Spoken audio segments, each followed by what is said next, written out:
Bismillahirrahmanirrahim. Assalamualaikum warahmatullahi wabarakatuh. Innal hamdalillah nahmaduhu wa nasta'inuhu wa nastaghfiruh wa na'udzu billahi min shururi anfusina wa sayyiati a'malina. May yahdihillahu fala mudilla lahu wa may yudlil fala hadiya lahu. وأشهد أن لا إله إلا الله وحده لا شريك له وأشهد أن محمدا عبده ورسوله صلى الله عليه وسلم. يا أيها الذين آمنوا اتقوا الله حق تقاته ولا تموتن إلا وأنتم مسلمون.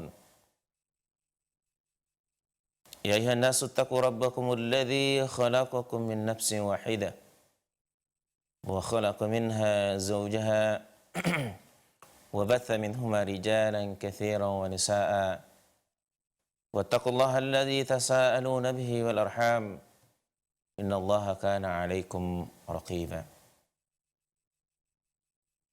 يا أيها الذين آمنوا اتقوا الله وقولوا قولا سديدا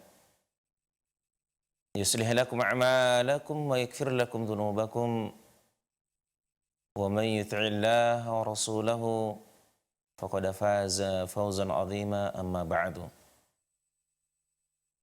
فإن أصدق الحديث كتاب الله وخير الهدى هدى النبي صلى الله عليه وسلم وشر الأمور محدثاتها وكل محدثة بدعة وكل بدعة ضلالة وكل ضلالة في النار. Kaum muslimin, ikhwani wa akhwati, pemirsa Salam TV dan pendengar radio Risalah, rahimani wa rahimakumullah.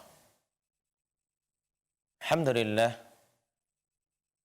marilah kita senantiasa memanjatkan puji dan syukur kehadirat Allah Subhanahu wa taala yang telah melimpahkan kepada kita nikmat dan karunia yang begitu banyak, yang tidak mungkin bisa kita sebutkan satu persatu dari nikmat dan karunia Allah. Kemudian salawat beriring salam, Allahumma salli ala Muhammad wa ala ali Muhammad. Marilah kita mohonkan sebanyak-banyaknya agar Allah sampaikan untuk Nabi kita Muhammad sallallahu alaihi wasallam,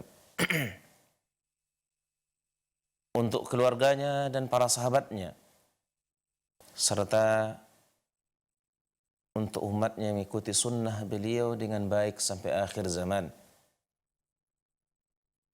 Mudah-mudahan dengan salawat dan salam yang kita mohonkan, kelak di hari akhir kita berhak mendapatkan syafaat dari Nabi kita yang mulia sallallahu alaihi wasallam dengan izin Allah Subhanahu wa taala. Amin ya rabbal alamin. Kaum muslimin, ikhwani wa akhwati, pemirsa Salam TV dan pendengar radio Risalah, rahimani wa rahimakumullah. Siang hari ini kita lanjutkan kembali pelajaran kita, memasuki bab yang baru, yaitu adab mendidik anak dan hak-hak mereka. Syekh Abdul Aziz menjelaskan dalam kitab beliau ini, sesungguhnya Allah Subhanahu wa taala pasti akan meminta pertanggungjawaban seorang hamba atas amanah yang diberikan oleh Allah kepadanya. Setiap hamba, setiap kita tentunya mendapatkan titipan amanah dari Allah Subhanahu wa taala. Dan begitu banyak amanah yang Allah titipkan kepada kita. Dan ingat bahwa setiap amanah yang Allah berikan kepada kita, pasti Allah akan mintai pertanggungjawaban. Dalam hadis yang sahih, Nabi SAW mengatakan, wa kullukum mas'ulun an ra'iyatihi. Setiap kalian pasti dimintai pertanggungjawaban an ra'iyatihi, tentang kepemimpinan, tentang amanah yang Allah berikan kepada kita, yang Allah titipkan kepada kita. Di antara yang akan diminta pertanggungjawaban oleh Allah atas seorang hamba, yang seorang laki-laki, adalah yang berkaitan dengan anak-anaknya. Seorang laki-laki, seorang ayah telah diamanahkan, telah dianugerahkan, diberikan oleh Allah amanah kepada kita berupa anak dan keturunan. Dan pasti Allah akan meminta pertanggungjawaban atas setiap orang, setiap hamba, apa yang berkaitan dengan anak-anak mereka.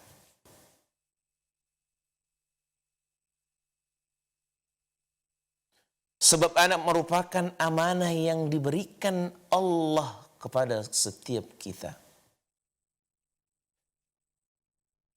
Amanah yang Allah berikan kepada seorang ayah, kepada seorang laki-laki. Jika anak tersebut anak yang saleh,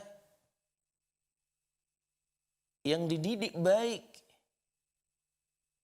oleh orang tuanya, khususnya sebagai qawam, sebagai pemimpin dalam rumah tangga, adalah seorang suami, adalah seorang ayah,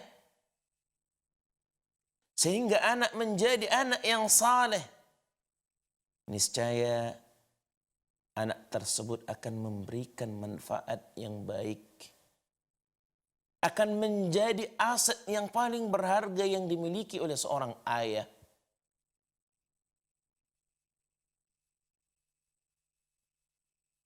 Baik di dalam kehidupan dunia ini maupun kelak di hari akhir. Khususnya anak yang saleh akan memberikan manfaat yang baik saat ayahnya sudah tidak ada lagi di bumi ini. Saat ayahnya sudah meninggal, saat seorang ayah sudah wafat, tidak ada lagi yang memberikan kebaikan, tidak ada lagi yang dapat memberikan manfaat kepadanya kecuali anak yang ia tinggalkan, kecuali anak yang salehah yang ditinggalkan.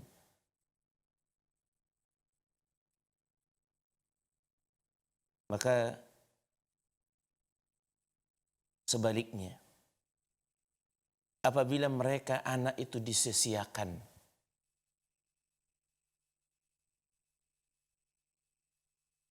baik itu pendidikannya, akhlaknya, tidak dipedulikan, niscaya anak tersebut akan merugikannya di dunia dan di akhirat.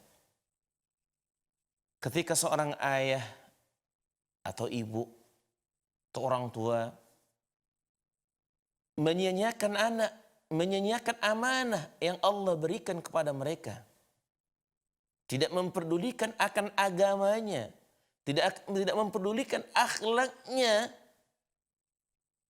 Maka yang kita lihat, tidak jarang anak itu akan memberikan kerugian yang besar di dunia ini. Begitu juga kerugian yang besar di akhirat kelak. Namun ini yang perlu kita tegaskan, ikhwani wa akhwati.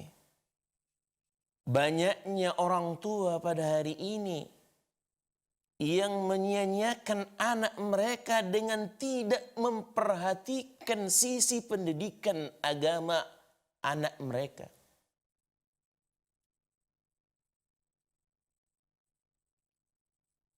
Mungkin bahkan ini yang lebih banyak, ikhwani wa akhwati.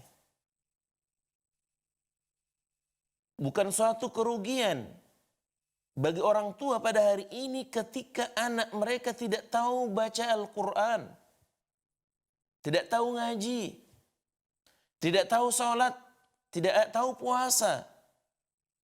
Bahkan sampai anak itu menjadi tumbuh dewasa.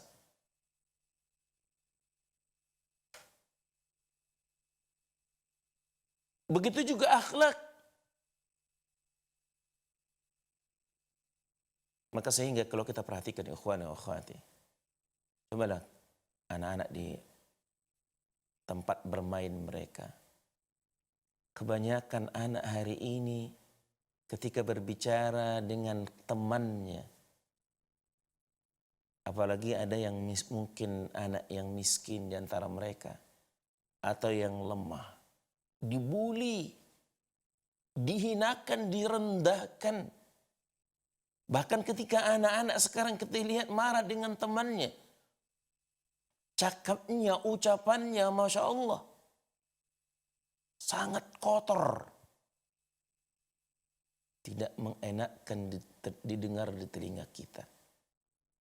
Yang keluar binatang ternak, apa yang ada di kebun binatang, itu yang diucapkan untuk temannya. Bahkan tidak jarang, bahkan terhadap kedua orang tuanya. Ucapan kotor, kata-kata kotor, kata-kata kasar. Bukan hanya kepada teman bermainnya, bahkan kepada kedua orang tuanya diucapkan. Keluar dari mulut seorang anak kepada orang tuanya. Dan ini tidak diperdulikan oleh kedua orang tuanya, ikhwani wa akhwati. Bahkan dianggap hal yang biasa, lazim. Kalau anak mereka mengucapkan ucapan yang paling kotor sekalipun, bahkan di hadapan orang tua mereka ucapkan, orang tuanya senyum, ketawa. Allah Akbar. Ini musibah besar yang menimpa orang tua pada hari ini. Dan ini akan mengakibatkan kerugian besar di dunia ini bagi kedua orang tuanya. Lihatlah anak-anak yang tidak berpendidikan agama. Lihatlah anak-anak yang tidak memiliki akhlak budi pekerti yang baik. Akhlak yang mulia. Hidupnya ugal-ugalan. Hidupnya semaunya, bebas. Apapun yang mereka inginkan mereka lakukan. Apapun yang mereka mau, mereka akan mewujudkannya dengan cara apapun. Apakah itu merugikan orang lain, merugikan kedua orang tuanya, bahkan apakah itu merugikan dirinya sendiri. Tidak peduli. Inilah kerugian yang akan diperoleh, yang akan didapatkan kedua orang tua saat ayah dan bundanya tidak pernah memperhatikan pendidikan agama dari anak mereka. Tidak pernah memperhatikan akhlak budi pekerti anak mereka.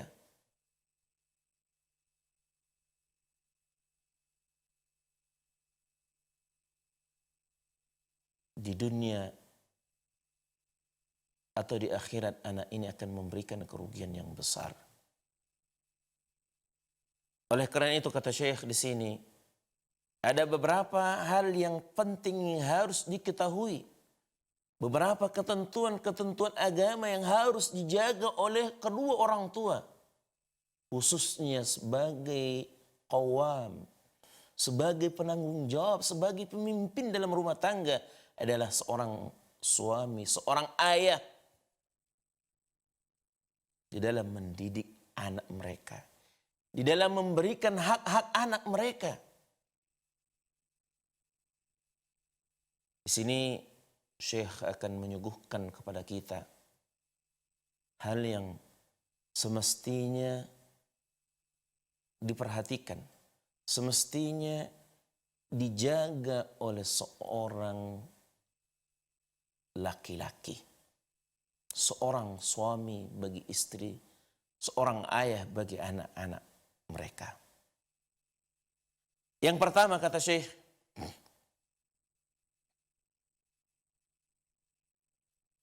yaitu memilih istri yang baik. Ketika seorang ayah ingin mendapatkan anak-anak yang saleh, salihah, tentunya dia harus pintar memilih bibit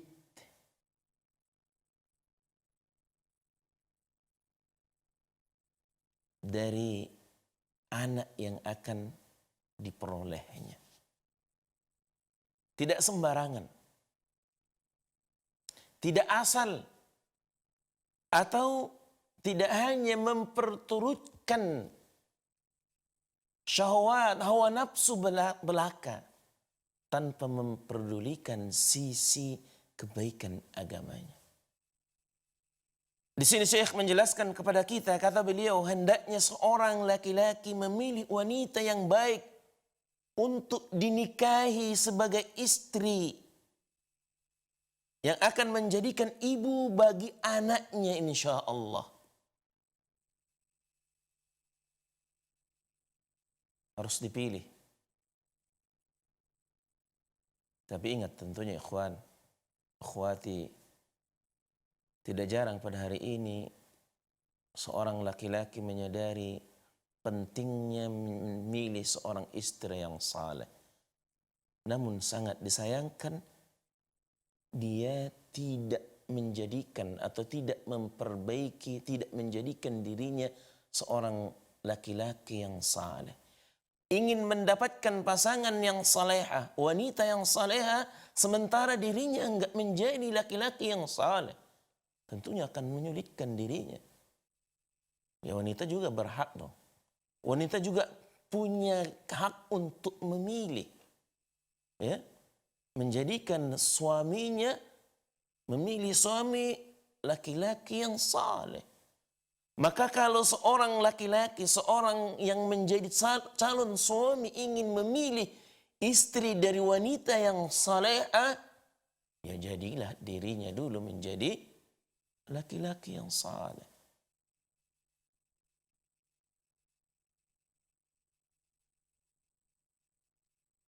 Kalau tidak, wanita mana yang ingin mendapatkan laki-laki yang bejat? Wanita saleh mana yang menginginkan laki-laki yang tidak punya akhlak? Wanita salehah yang mana yang menginginkan calon suami, calon ayah dari anak-anaknya kelak? Laki-laki yang tidak mengenal agama, yang tidak bisa, tidak siap menjadi seorang imam di rumah tangganya. Maka ketika seorang laki-laki, seorang calon suami ingin mendambakan, ingin mendapatkan calon istri dari wanita yang salehah, jadilah Anda menjadi calon suami yang saleh. Laki-laki yang saleh, calon suami yang saleh. Jika ibu seorang wanita salehah, maka anak pun akan tumbuh menjadi anak yang saleh dan salehah. Apalagi ikhwani wa akhwati, perlu kita sadari yang paling dekat dan paling banyak bergaul dengan anak-anak kita adalah istri, adalah ibu.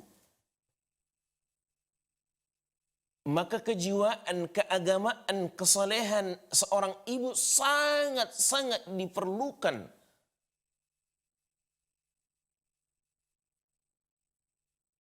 untuk mendidik anak-anak kita menjadi anak yang saleh dan salehah.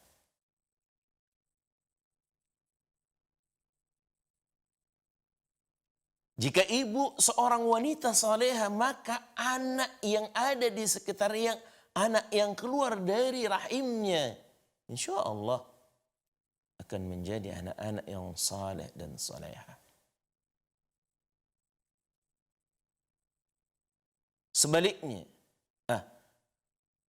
kita lanjutkan. Jika ternyata istri bukan wanita salehah, sebaliknya, maka kalau sudah terlanjur nih, ternyata istri kita bukan wanita yang salehah,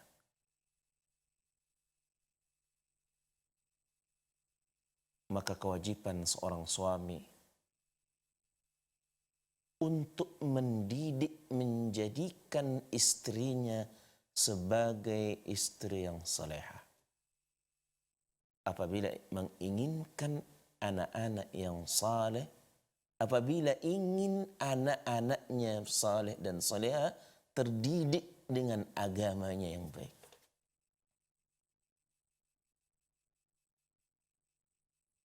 Kalau sudah terlanjur memilih ternyata istrinya bukan wanita yang saleh, ya dididik.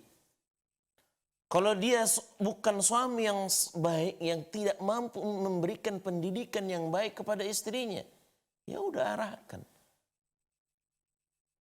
Masya Allah, pada hari ini ikhwan dan akhwati, sarana untuk mendapatkan pendidikan agama sudah sangat mudah, ikhwan.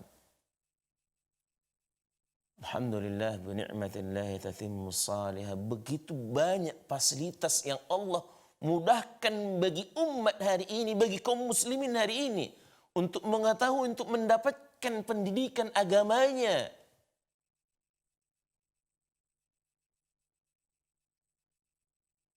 Majelis-majelis ta'lim, alhamdulillah, sudah mulai banyak. Walaupun memang hari ini saat kita ditimpa musibah, bala dari Allah Subhanahu wa taala, sehingga yang tadinya majelis-majelis ta'lim sudah mulai menjamur di tengah-tengah umat, di tengah-tengah kaum muslimin, alhamdulillah. Namun hari ini dengan musibah yang menimpa kita, sepi kembali. Namun dengan nikmat yang begitu banyak yang Allah berikan kepada kita, kepada umat hari ini, ternyata fasilitas untuk mendapatkan ilmu agama, walaupun tidak harus duduk di majelis ilmu, hadir bertatapan di majelis ilmu, ternyata masih ada kesempatan bagi umat bagi kaum muslimin hari ini untuk mendapatkan pendidikan agamanya dari fasilitas sarana yang ada. Apakah itu dengan televisi, radio, atau dengan kitab-kitab, buku-buku, atau bahkan dengan sosial media yang sangat mudah untuk diakses oleh kaum muslimin pada hari ini. Bahkan biaya yang dibutuhkan pun sudah semakin relatif, semakin mudah, semakin murah. Dan ini merupakan nikmat yang sangat besar. Sehingga tidak ada alasan lagi bagi kita, ikhwani wa akhwati, pada hari ini tidak memperoleh pendidikan agama. Sebab belajar agama, memperoleh pendidikan agama yang cukup, tidak harus dalam atau di dunia pendidikan formal. Nggak harus sekolah, ikhwani wa akhwati. Nggak harus pakai gelar. Nggak harus pakai titel baru orang bisa punya ilmu.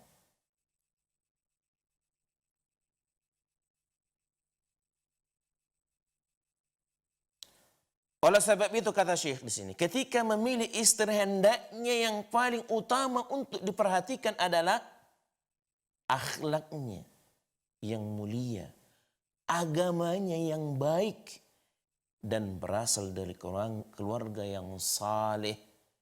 Jangan dinilai dari sisi yang lain. Kita tidak dalam membahas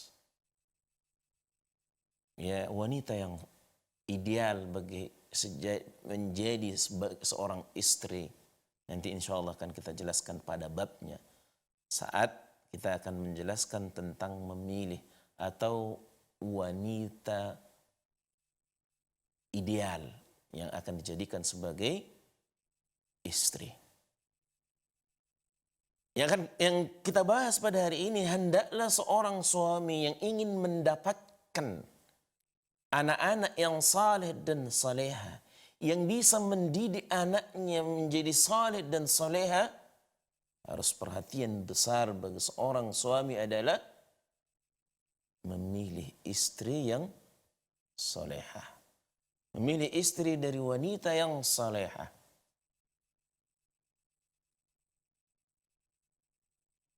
Maka yang perlu, yang terutama, yang terdepan, yang menjadi perhatian bagi seorang suami atau calon suami dari calon istri, dari wanita yang akan dijadikannya sebagai calon istri, sebagai calon ibu dari anak-anaknya kelak, adalah memperhatikan kemuliaan akhlaknya.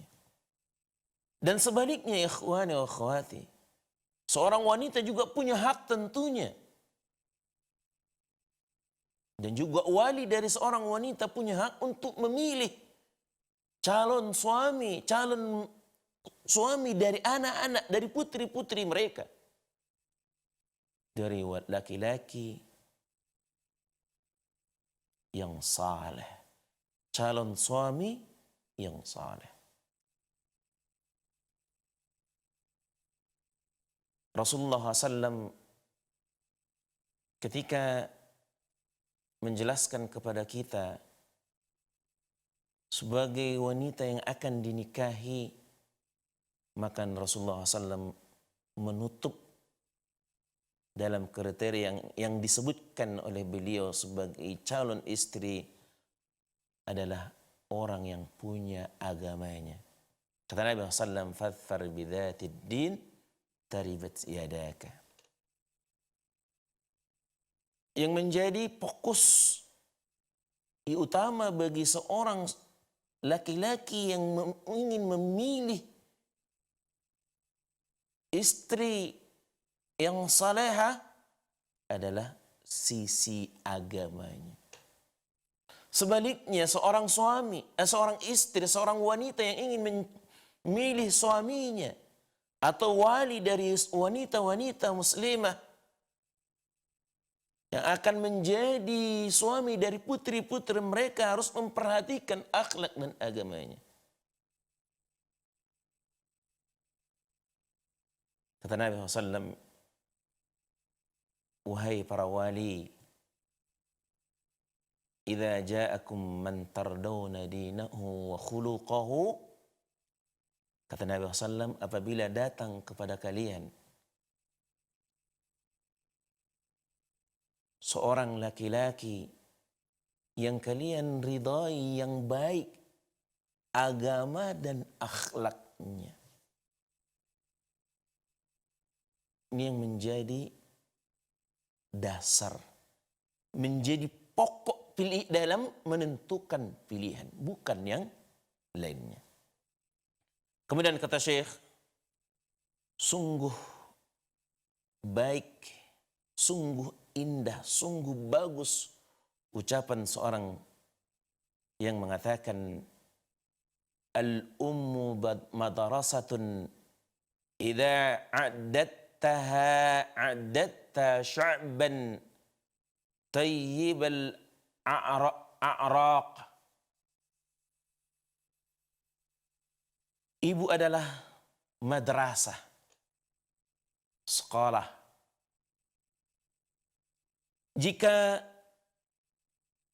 memang engkau mempersiapkan untuk itu, berarti engkau juga mempersiapkan masyarakat yang saleh.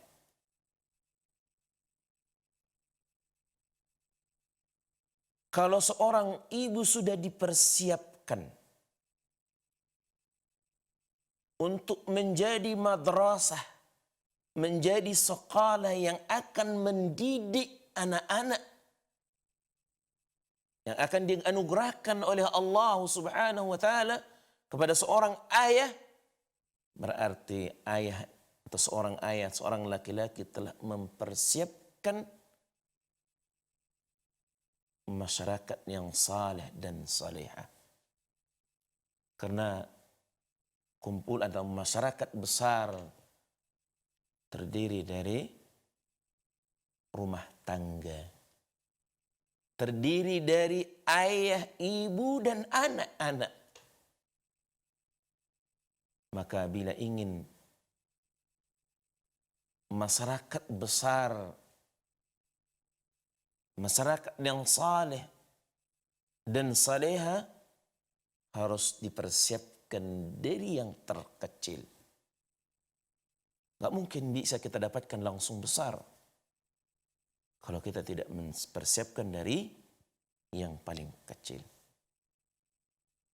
Kata Syekh, Anda akan melihat rincian pembahasan dalam tema memilih istri pada adab menikah, insya Allah, katanya. Kalau ingin memperoleh informasi yang rinci tentang istri, calon istri yang saleh dan wanita salehah, akan beliau jelaskan pada babnya nanti, yaitu dalam bab memilih istri. Istri yang ideal dalam pandangan agama. Ini adab yang pertama, ikhwani wa akhwati, yang harus diperhatikan, dipersiapkan oleh seorang suami yang ingin mendapatkan anak-anak yang saleh dan saleha, yaitu hendaklah sebelum menikah, sebelum menjadi suami, sebelum mendapatkan anak, memilih istri yang salehah, memilih istri yang baik. Adab yang kedua, setiap usaha maupun nafkah yang diberikan semata-mata mengharapkan pahala dari Allah Subhanahu wa taala. Kata beliau, hendaknya seorang memberikan nafkah dan berusaha serta menghabiskan waktunya untuk anak dan istrinya. Semua itu dilakukan dengan meluruskan niat, dengan memperbaiki niat, semata-mata hanya mengharapkan ganjaran, mengharapkan pahala, mengharapkan ridha Allah Subhanahu wa taala. Ini yang harus diperhatikan. Ketika seorang suami keluar dari rumahnya untuk berusaha mencari nafkah, harus dia niat baik, harus ia perbaiki, harus ia style, dia luruskan niatnya bahwa ia lakukan usaha melangkahkan kaki dari rumahnya pagi hari, kembali pada sore harinya untuk mencari nafkah untuk anak-anak dan istrinya, semata-mata ia lakukan karena Allah Subhanahu wa taala. Maka sehingga dia akan mendapatkan ganjaran balasan yang baik dari Allah Subhanahu wa taala. Ingat ikhwani wa akhwati, Rasulullah SAW bersabda dalam hadis yang diriwayatkan Imam Bukhari dan Muslim. Kata beliau, "Idza anfaqa ar-rajulu 'ala ahlihi nafaqatan yahtasibuha kanat lahu sadaqatan jika seorang laki-laki, seorang suami memberikan nafkah kepada keluarganya, dan itu dilakukan semata-mata hanya mengharapkan ganjaran, mengharapkan pahala dari Allah, berarti ia telah bersedekah. Berarti ia telah memberikan sedekah. Lihat betapa pentingnya, betapa urgennya niat yang dimiliki oleh setiap orang dalam melakukan aktivitas. Apapun yang dia lakukan dapat memberikan ganjaran, mendatangkan kebaikan, pahala apabila dia lakukan dengan niat yang baik. Apabila dilakukan dengan niat yang lurus. Seorang suami yang berkewajiban untuk memberikan nafkah kepada istri dan anak-anaknya,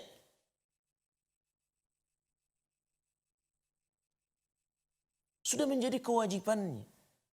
Namun ketika ia lakukan semua itu hanya karena menjalankan perintah Allah sebagai suami yang wajib memberikan nafkah kepada istri dan anak-anaknya, dia lakukan lillah, karena Allah, karena menjalankan perintah Allah, karena mengharapkan ganjaran pahala dari Allah, bahkan nafkah yang diberikan kepada istri dan anaknya, kepada keluarganya, dinilai sebagai sedekah bagi seorang suami.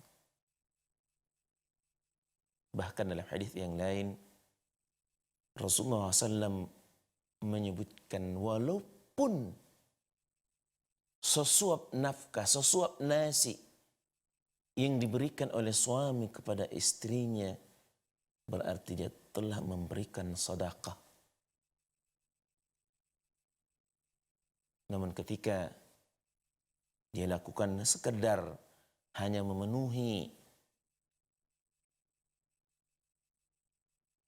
kebutuhan dari keluarganya, dari istri dan anak-anaknya, tok hanya itu saja yang lakukan karena sudah aktivitas sehari-harinya, tidaklah ia memperoleh apa-apa kecuali hanya lepas dari kewajiban dia sebagai memberi nafkah kepada keluarganya, istri dan anaknya. Syekh menjelaskan, sudah sepantasnya seorang ayah berusaha memenuhi kebutuhan keluarganya dengan tidak kikir dan tidak pula berlebihan. Ingat, berikan nafkah, penuhi kebutuhan mereka dengan tidak kikir. Dan bagi yang memiliki kelapangan rezeki yang Allah berikan, janganlah berikan nafkah kepada istri dan anak-anaknya dengan berlebihan. Sebab apabila bersikap kikir, kata Syekh, terhadap keluarganya, berarti sang ayah telah memaksa mereka, anak dan istrinya, menjadi pengemis.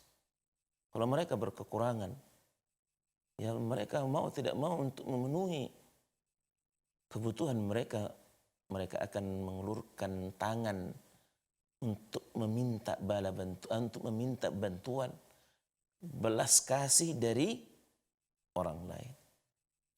Sedangkan apabila nafkah yang diberikan berlebihan, berarti seorang ayah telah membiasakan istri dan anaknya untuk hidup boros, untuk hidup berpoya-poya dan berlebih-lebihan.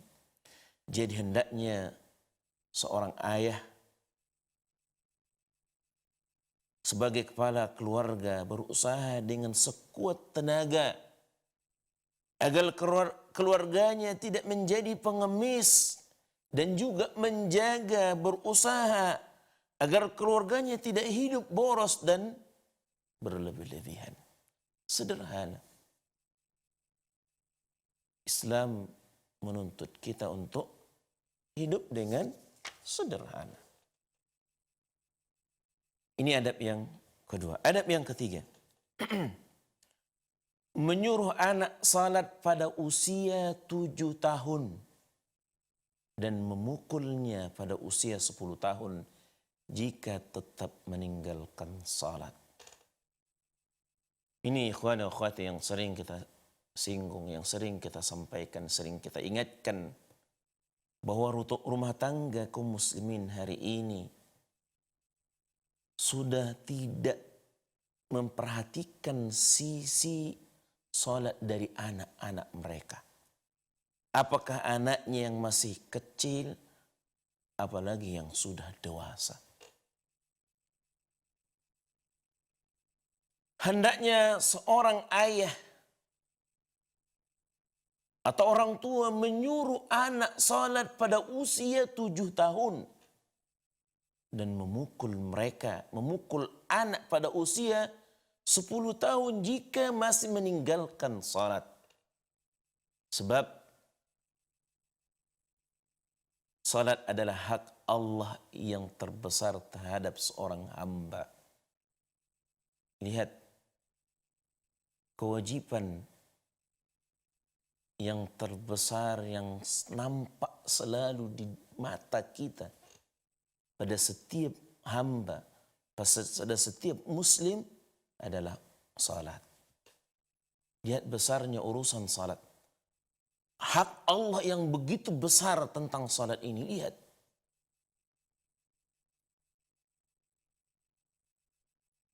Akhwati, minimal dalam sehari semalam kita diwajibkan untuk menegakkan salat 5 waktu.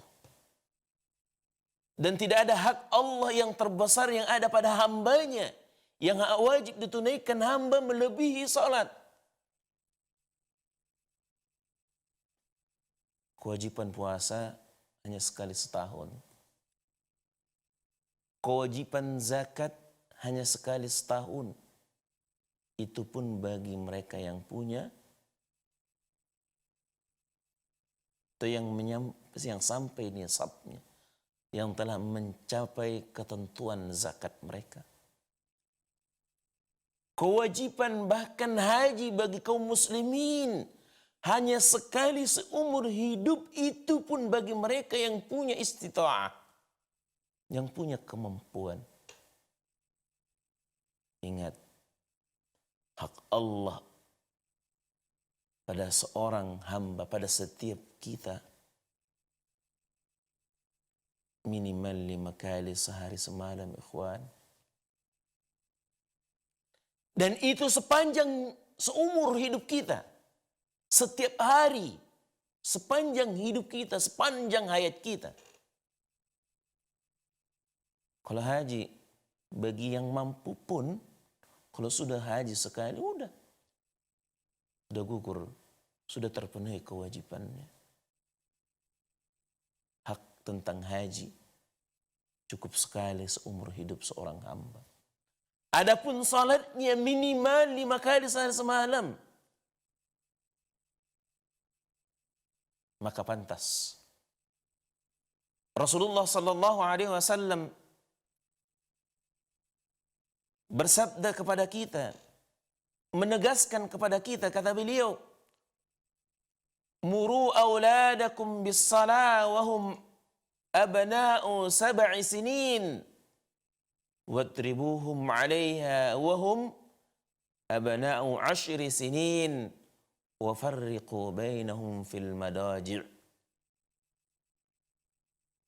Wahai para orang tua, ayah dan ibunya, suruhlah anak-anak kalian untuk melaksanakan salat saat anak kalian berusia 7 tahun. Wadribuhum 'alaiha, dan pukullah mereka jika tidak mau melaksanakan salat. Wahum abna'u 10 sinin, saat mereka berumur 10 tahun. Wa farriqu bainahum fil madaji', dan pisahkanlah tempat tidur mereka. Dalam hadis yang mulia ini Rasulullah sallallahu alaihi wasallam memerintahkan kepada kita, khususnya kepada ayah sebagai pemimpin rumah tangga, sebagai nakhoda, sebagai qawam dalam rumah tangga, agar memerintahkan anak-anaknya untuk menunaikan, untuk menegakkan salat saat mereka berusia 7 tahun. Belum dewasa, masih anak-anak. Dan menghukum anak ketika mereka meninggalkan salat, ketika mereka sudah menginjak usia, sudah berusia 10 tahun. Saat anak kita seumurnya 10 tahun, tapi masih meninggalkan kewajiban salat, pukul, hukum, dengan hukuman yang memberikan efek jerah, sehingga mereka tidak lagi meninggalkan salat. Tapi apa yang kita lihat ikhwan wa akhwati di rumah tangga kaum muslimin hari ini, bagaimana seorang suami memerintahkan anak dan istrinya untuk salat. Dia sendiri ketika adzan subuh, misal, gak salat. Ketika adzan ada di warung kopi, di kedai kopi, gak salat. Allah. Bagaimana mereka akan menyuruh anaknya salat saat mereka juga tidak salat? Yang perlu kita perhatikan ikhwan. Sering kita dapati alasan dari para orang tua hari ini. Ustaz, kasihan, masih kecil, 7 tahun kecil. 10 tahun kan belum wajib Ustaz salat. Nah, saat anak kita usia 7 tahun belum wajib salat, 10 tahun pun rata-rata belum wajib. Belum dewasa anak kita, khususnya di negeri ini. Tapi kewajiban untuk orang tua agar memerintahkan anak mereka salat. Untuk apa? Agar ketika anak nanti beranjak usia dewasa, saat sudah memiliki kewajiban untuk menunaikan salat, kewajiban salat sudah menjadi kebiasaan, bahkan sudah menjadi kebutuhan mereka. Sebab ketika anak dididik, dibiasakan dari dini, dari mereka masih kecil, kalau mereka sudah terbiasa saat mereka belum dewasa dengan menegakkan salat 5 waktu, maka ketika diharapkan ya, ketika kelak mereka dewasa, salat itu bukan lagi menjadi beban bagi mereka. Tapi justru salat itu sudah menjadi kebiasaan yang bahkan menjadi kebutuhan sehari-hari mereka. Inilah yang diharapkan. Kenapa orang tua, kenapa khususnya ayah yang diwajibkan dalam Islam memerintahkan anak-anaknya agar mereka melaksanakan salat. Seorang muslim hendaknya berusaha melaksanakan hal tersebut. Sebab itu diperintahkan untuk menyelamatkan diri dan keluarganya dari api neraka. Artinya, Syekh menjelaskan kepada kita ikhwan, khususnya kepada kita ini seorang suami, seorang ayah, kita memiliki kewajiban yang ekstra terhadap anak-anak dan istri kita. Dalam Al-Quran Allah subhanahu wa ta'ala mewajibkan kepada kita agar menjaga, memelihara diri anak dan istri kita dari api neraka. Kalau hari ini kita biasakan mereka untuk menegakkan salat, kita didik mereka dengan agama yang baik, kita penuhi kebutuhan agama mereka, Dengan itu kita harapkan kita bisa menyelamatkan mereka dari api neraka kelak di hari akhir. Dan itu menjadi kewajiban kita setiap laki-laki. Kewajiban setiap suami, kewajiban setiap ayah. Dalam surah At-Tahrim ayat yang ke-6, Allah Subhanahu wa taala berfirman,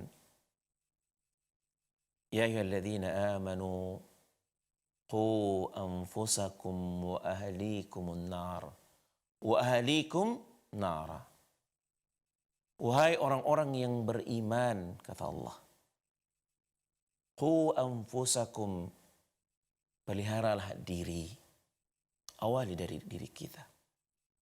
Kalau kita mau anak kita baik, kalau mau anak kita selamat, ya selamatkan dulu diri kita.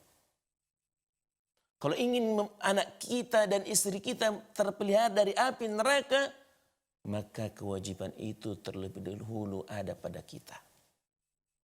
Artinya pelihara dulu diri kita dari api neraka. Allah katakan, wahai orang-orang yang beriman, peliharalah, jagalah diri kalian dari api neraka. Wa ahlikum, jaga diri, keluarga, anak dan istri dari api neraka. Dan ini tanggung jawab ada di pundak seorang suami, di pundak seorang ayah untuk menjaga anak-anak dan istrinya dari api neraka. Jadi jangan sampai sholat mereka tidak diperhatikan dengan alasan mereka akan melakukannya setelah besar nanti, atau dengan alasan-alasan lain. Seperti yang kita katakan tadi. Dengan alasan kasihan ikhwan. Saat masih kecil. Apalagi di pagi hari saat dingin. Masa kita harus, dia masih enak tidur. Masih pertumbuhan Ustaz, nanti kok udah besar.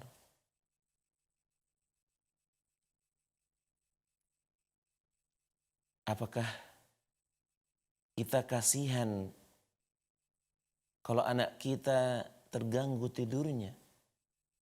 Namun kita tidak kasihan kalau anak kita harus masuk ke dalam api neraka.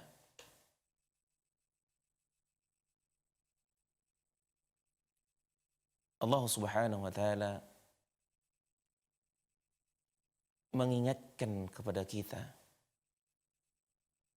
dalam firman-Nya, fawailul lil musallin, celakalah orang-orang yang salat, alladzina hum an salatihim sahun,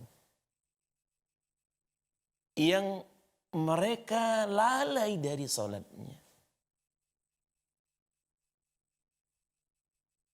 Ketika anak kita biarkan, tidak menyuruh mereka untuk menegakkan, untuk membiasakan sholat, menjaga sholat 5 waktu mereka. Sehingga saat mereka besar akan melalaikan sholat. Maka dengan itu mereka akan dicampakkan ke dalam neraka. Wailul lil musallin, kata Allah. Dalam ayat lain, ketika penghuni sorga bertanya kepada teman-teman mereka yang mereka kenal di dunia dan mereka kenal di akhirat. Ketika masuk neraka,